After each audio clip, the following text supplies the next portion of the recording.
Okay, I'm going to take a look at this cannon before we fire it.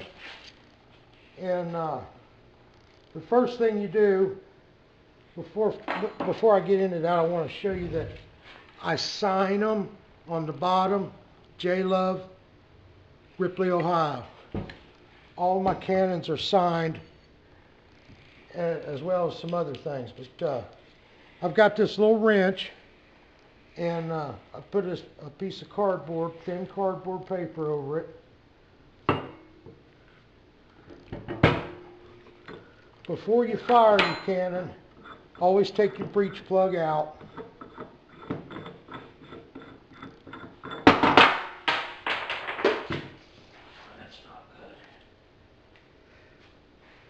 Anyhow, take your breech plug out.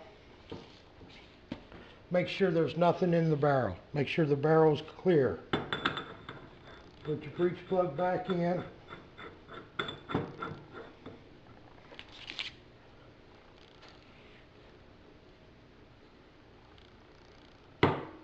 With your wrench, put it back good and tight. Doesn't have to be too awful tight, but good and snug.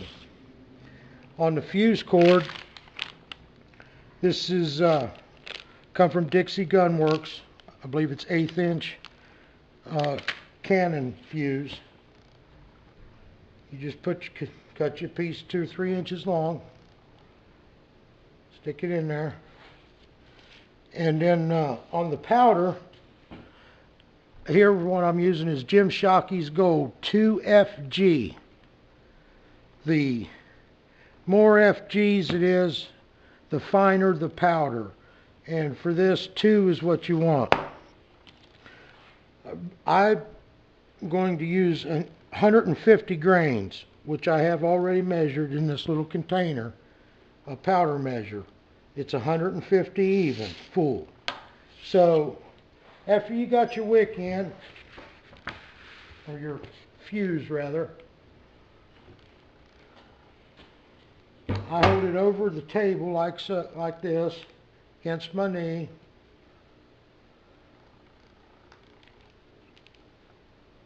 I put the powder in.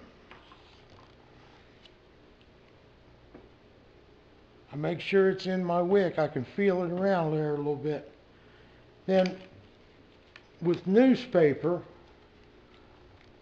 you get I pack a tight ball of newspaper, put it in, send it all the way to the bottom, and then another one.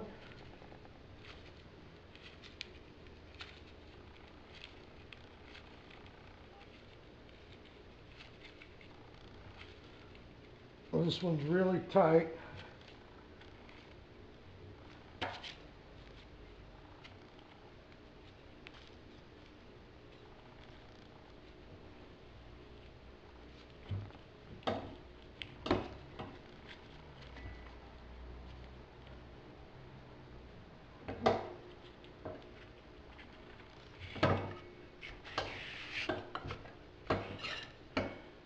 And then another one if you'd like.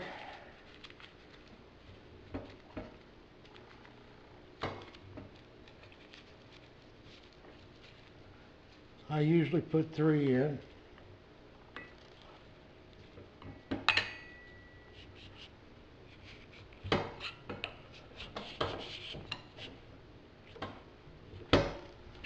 Alright, now you put it back up on the table.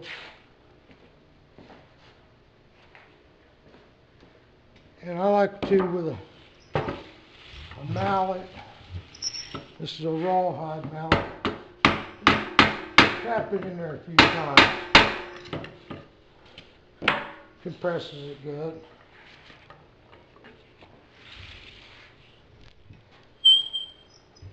And at this point your cannon's ready to fire.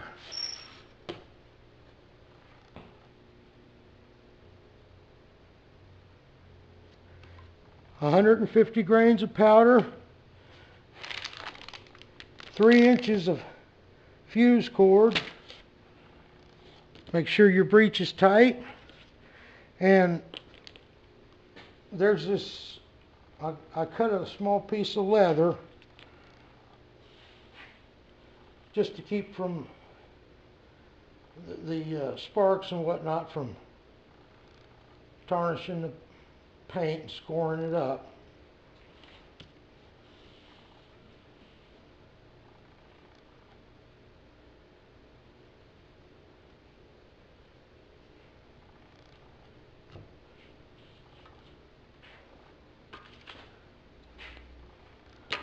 That's it right there.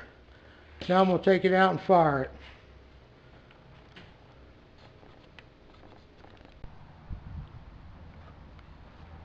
Here we are, right here at home plate. Let's see what it'll do. Never stand directly over them when light them. A lot comes out of that hole. Fire in the hole!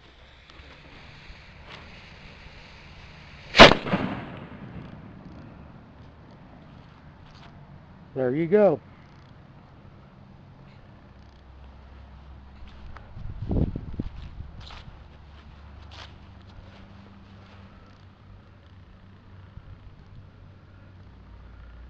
Now I'm going to take it back over to the shop and we'll inspect it and clean it out.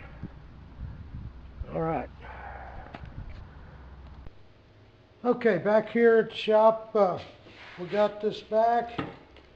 We're going to take the shield off of it.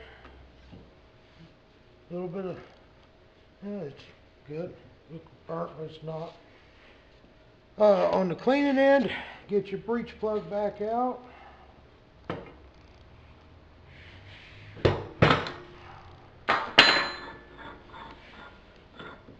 Take a good look, make sure it's good and tight, or that it remains that way, that there's no damage to anything.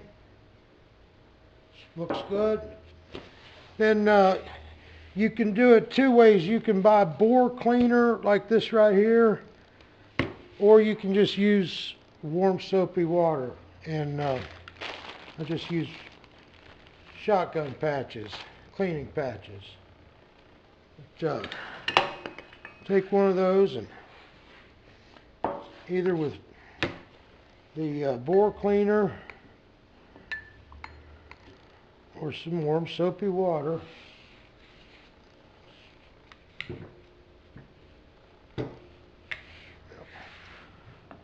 Two of them's obviously too many.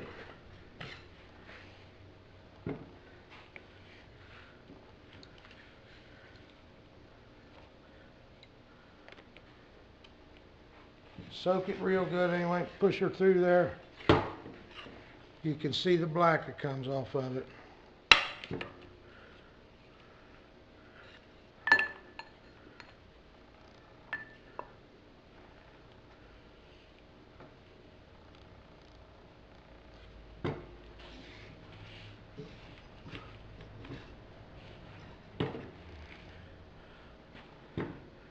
Do that as many times as you need to. Again, this is just soapy water. What did I pay for that? That was $6, and it's basically the same thing.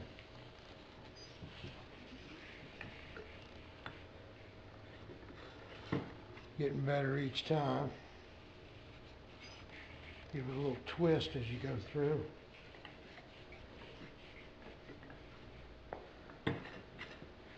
Do that one more time.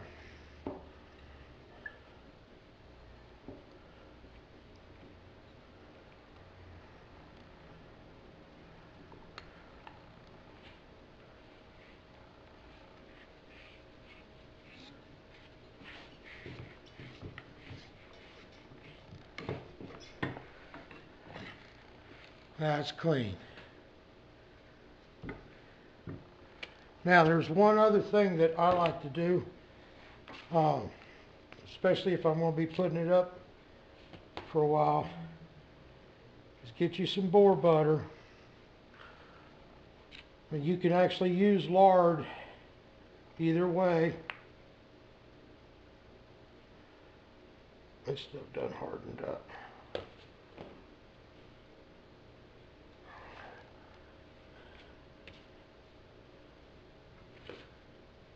take you some boar butter.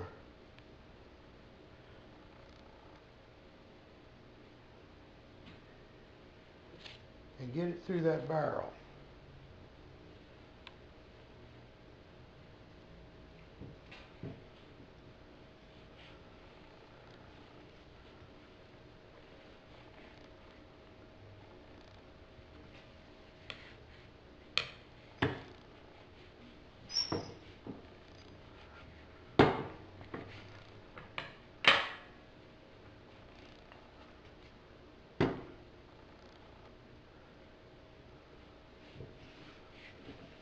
There it goes.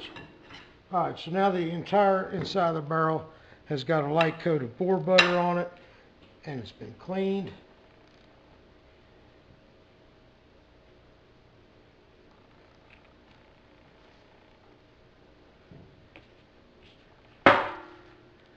Clean your breech plug.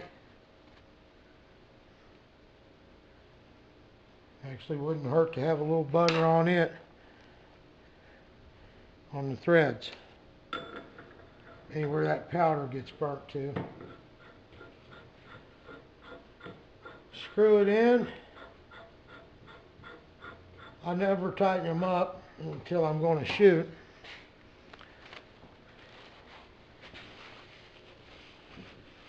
And now it's cleaned and ready to be put back on the shelf.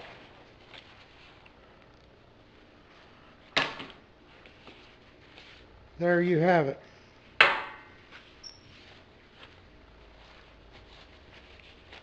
I'll make more as time allows. I'm going to send this with it and the powder measure. It's 150 grains. And the wrench. And I'm going to paint it.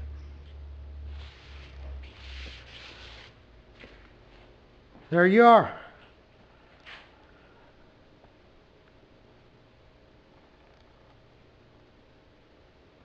Thank you for watching.